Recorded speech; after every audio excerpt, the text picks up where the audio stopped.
कहने का मतलब ये जो तापसी पन्नू का कैरेक्टर है उसको ग्रीन या ब्लू स्क्रीन पे अलग से शूट किया गया है और बैकग्राउंड को अलग से शूट किया गया है। और जब फर्स्ट टाइम वो नाइट से डे में कन्वर्ट होता है तब आप इजीली देख पाओगे कि मास्किंग की हेल्प से ये पूरे ट्रांजिशन को किया गया है। यहाँ पर ये वाइन शॉप पे ये बोर्ड लगा हुआ है, उसको ध्यान से देखोगे तो पता चलेगा कि ट्रांजिशन कैसे हुआ है। और बैकग्राउंड में जो भी क्राउड है उसको भी धीरे धीरे डिसॉल्व करके हटा दिया है। तो सबसे पहले तो आप सबका बहुत बहुत शुक्रिया। इनसाइड पिक्सेल्स पे 500 सब्सक्राइबर्स कंप्लीट हो गए हैं और ये आप सब के बिना पॉसिबल नहीं होता। 500 सुनने में ये एक छोटा सा नंबर ही है बट मेरे लिए बहुत ही ज़्यादा स्पेशल है क्योंकि मैंने 0 to 100 फिर 100 से 500 मैंने हर रोज़ एक एक नंबर्स को ऐसे बढ़ते हुए देखा है। तो thanks to all of you guys, keep loving and keep supporting. And I am sorry अगर मैंने आपके सजेस्टेड टॉपिक पे अभी तक वीडियो नहीं बनाई, but trust me I will surely make it. मुझे ना काफ़ी रिक्वेस्ट आते हैं कि ये टॉपिक पे वीडियो बनाओ, बट जैसे कि हमारे चैनल का स्केड्यूल ही ये है कि मैं वीक की एक ही वीडियो कर रहा हूँ अभी, तो वो सारे टॉपिक्स को तो मैं लिख लेता हूँ बट उन सब पे एक साथ ऐसे वीडियो बनाना थोड़ा सा पॉसिबल नहीं है मेरे लिए। But I will surely make it. आप बने रहिएगा इस चैनल के साथ जैसे अभी तक आप बने हो। मैंने जब चैनल स्टार्ट किया था तब मैंने सोचा था कि मैं वीक की 2 वीडियोज़ लाता हूँ, बट वो आई थिंक मेरे लिए बहुत ज़्यादा हेक्टिक हो जाएगा। मतलब मैं कुछ करके मैं वो चीज़ अचीव कर भी लूँ वीक की 2 वीडियोज़, बट फिर वो जो अभी क्वालिटी मैं मेंटेन कर पा रहा हूँ वो नहीं कर पाऊँगा। तो इसलिए अभी के लिए तो मैं एक ही वीडियो प्लान कर रहा हूँ हर वीक।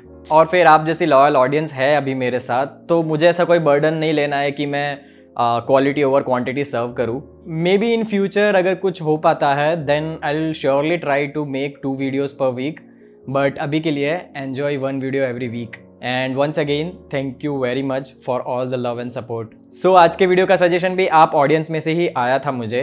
डंकी मूवी का एक सॉन्ग है निकले थे हम घर से, उसमें एक पोर्शन आता है जहाँ पे तापसी पन्नू का ओल्ड कैरेक्टर दिखाया है और वो ऐसा दिखाया है कि वो अपनी मेमोरीज़ में जा रही है और अपनी पुरानी यादों को वापस देख रही है। तो वो जो अपनी पुरानी यादों में सारे कैरेक्टर्स को देख रही है, वो सारे यंग कैरेक्टर्स को, तो वो उसको कैसे अचीव किया था, तो इसका VFX ब्रेकडाउन के लिए मुझे रिक्वेस्ट आया था। तो वैसे सर मत बोला करो यार, भाई हूँ आप सबका। सो आज के वीडियो में वही ब्रेकडाउन करेंगे। So let's start the breakdown. Hi, my name is Vatsal and you are watching Inside pixels.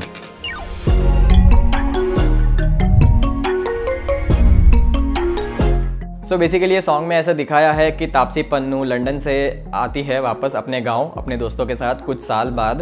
तो वो अपने पुराने दिनों को याद कर रही होती है और यहाँ पर बहुत ही ब्यूटीफुली ये सीक्वेंस को ऐड किया है ये सॉन्ग में। और वो पूरा सीक्वेंस कुछ 52 सेकेंड्स का है जो कि क्रिएटिवली बहुत ही अच्छा बनाया गया है। It serves the emotion to the audience और पूरे मूवी को कंक्लूड भी करता है। सो ये सीक्वेंस की शुरुआत होती है जब तापसी पन्नू एक मोहल्ले में पहुंचती है जहां पे उनकी कुछ यादें जुड़ी हुई होती है। तो यहाँ पर फर्स्ट ट्रांजिशन स्टार्ट होता है जब ये नाइट से डे में कन्वर्ट होता है पूरा सीक्वेंस और वो अपनी पुरानी यादों को देख रही है। तो यहाँ पे ना ये पूरे 52 सेकंड के सीक्वेंस को ना अलग अलग प्लेट में शूट किया गया है। कहने का मतलब ये जो तापसी पन्नू का कैरेक्टर है उसको ग्रीन या ब्लू स्क्रीन पे अलग से शूट किया गया है और बैकग्राउंड को अलग से शूट किया गया है। और जब फर्स्ट टाइम वो नाइट से डे में कन्वर्ट होता है तब आप इजीली देख पाओगे कि मास्किंग की हेल्प से ये पूरे ट्रांजिशन को किया गया है। यहाँ पर ये वाइन शॉप पे ये बोर्ड लगा हुआ है, उसको ध्यान से देखोगे तो पता चलेगा कि ट्रांजिशन कैसे हुआ है। और बैकग्राउंड में जो भी क्राउड है उसको भी धीरे धीरे डिसॉल्व करके हटा दिया है। फिर जब वो एक बार नाइट से डे में ट्रांजिशन हो जाता है, मतलब कि तापसी पन्नू अपने मेमोरीज में पहुंच जाती है, तब वहाँ पे जितने भी कैरेक्टर्स आपको दिखाए हैं वो सबको अलग अलग शूट किया है। मतलब कि ये वाला कैरेक्टर इसको अलग से शूट किया है यही लोकेशन पे विद दिस लाइटिंग कंडीशंस। फिर ये 4 लोग जिसमें तापसी और SRK अपने दोस्तों के साथ चल के आ रहे हैं, तो ये चारों का अलग से शूट सेम लोकेशन पे। फिर तापसी पन्नू SRK के हाथ को पकड़ के लेके जा रही है, तो वो भी अलग से शूट। फिर SRK का ये वाला शॉट जिसमें वो चल के जा रहे हैं, ये भी अलग से शूट। फिर SRK इस पे चढ़ के बोल रहे हैं, ये भी अलग से शूट। फिर यहाँ पे ये जो 5 कैरेक्टर्स डांस कर रहे हैं वो भी अलग से शूट। और लास्ट में विकी कौशल ऐसे भाग के आते हैं कॉल उठाने, ये भी अलग शूट। तो ये जितने भी शॉट मैंने अभी आपको बताए वो सारे के सारे अलग से शूट हुए। बट अब आप सोचोगे कि तो फिर बैकग्राउंड का क्या, राइट? तो इन्होंने यहाँ पे क्या किया होगा, इन्होंने बैकग्राउंड को, जैसे कि मैंने पहले बोला, बैकग्राउंड को अलग से शूट कर लिया होगा। अपने जो भी कैमरा मूवमेंट उनको चाहिए उस कैमरा मूवमेंट में। और यहाँ पे बैकग्राउंड की भी 2 प्लेट्स बनाई होगी।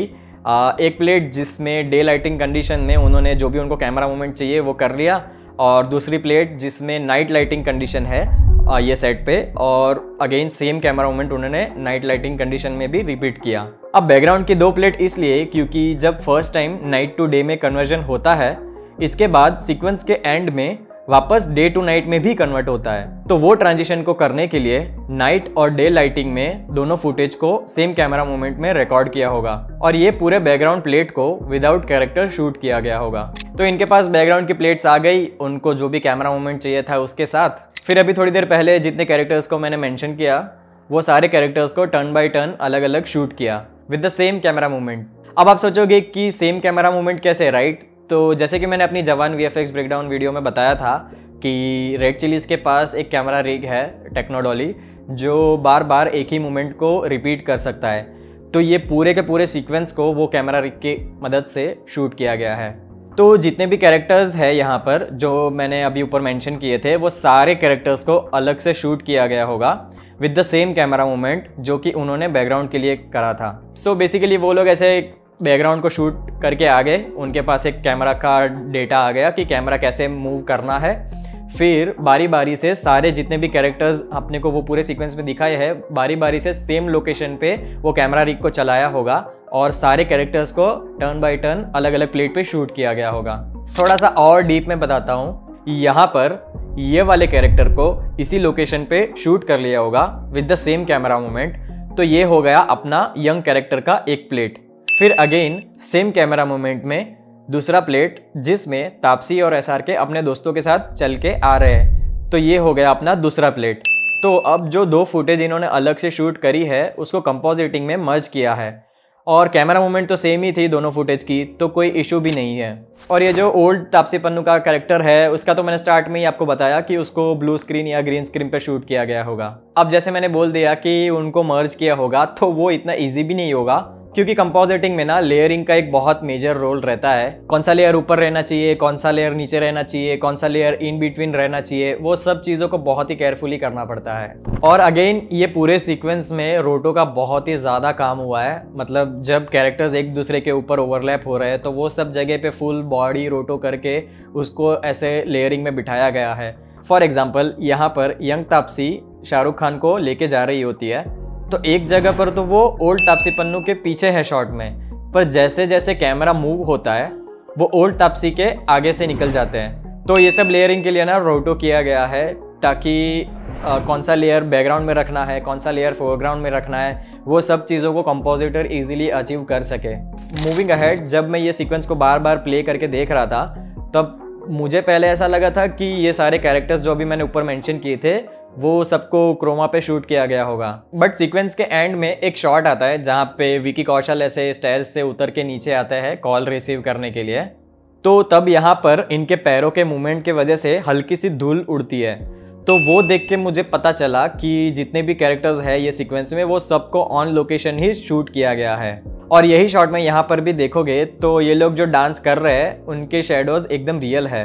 तो मैं और भी ज़्यादा श्योर हो गया कि इनको क्रोमा पे शूट नहीं किया है, क्योंकि अगर क्रोमा पे शूट किया होता तो यहाँ पर इस लेवल का शेडो इंटीग्रेशन अचीव कर पाना बहुत ही मुश्किल होता, जबकि यहाँ पर वो चीज़ काफ़ी नेचुरल है। So again heads off to the entire team, क्या गजब काम करते हो यार आप लोग सच में।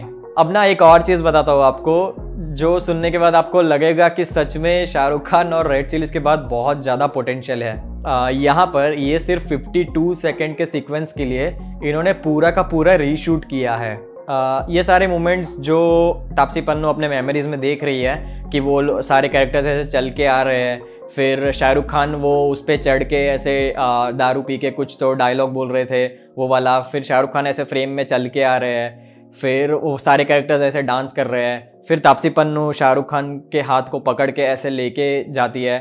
तो वो सारे के सारे शॉट हम लोग ने ऑलरेडी मूवी में पहले देखे हुए थे, right? But just for this 52 second sequence उन्होंने ये सब कुछ रीशूट किया। अगर वो चाहते तो मूवी में से ही कट करके यहाँ पे चिपका सकते थे, बट ये सिर्फ 52 सेकंड के सीक्वेंस के लिए उन्होंने पूरा का पूरा फिर से रीशूट किया।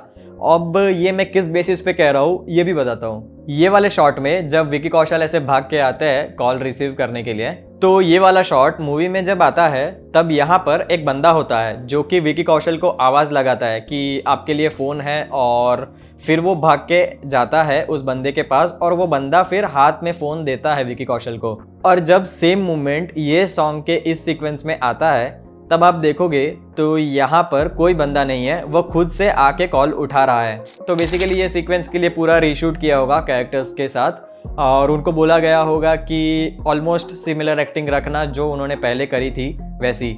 फिर विकी कौशल के हाथ से वो फ़ोन छूट जाता है और वो ओल्ड तापसी पन्नू के कैरेक्टर के आगे से ऐसे निकल जाता है, और अगेन उनके जाने के साथ ही नाइट में कन्वर्ट हो जाता है ये पूरा सीक्वेंस। अब ये पूरे सीक्वेंस में ना एक चीज़ थी जो मुझे नहीं समझ आई, मैंने बार बार प्ले करके देखा बट फिर भी मुझे समझ नहीं आई। आप यहाँ से देखोगे तो एक शेडो है ग्राउंड पे जो कि कंटिन्यूसली मूव हो रहा है, तो अब इस चीज़ को कैसे अचीव किया होगा आई हैव नो क्लू। अगर आप लोग में से कोई रेड चिलीज का आर्टिस्ट ये वीडियो देख रहा है तो प्लीज़ कमेंट करके बताओ कि वो कैसे अचीव किया है।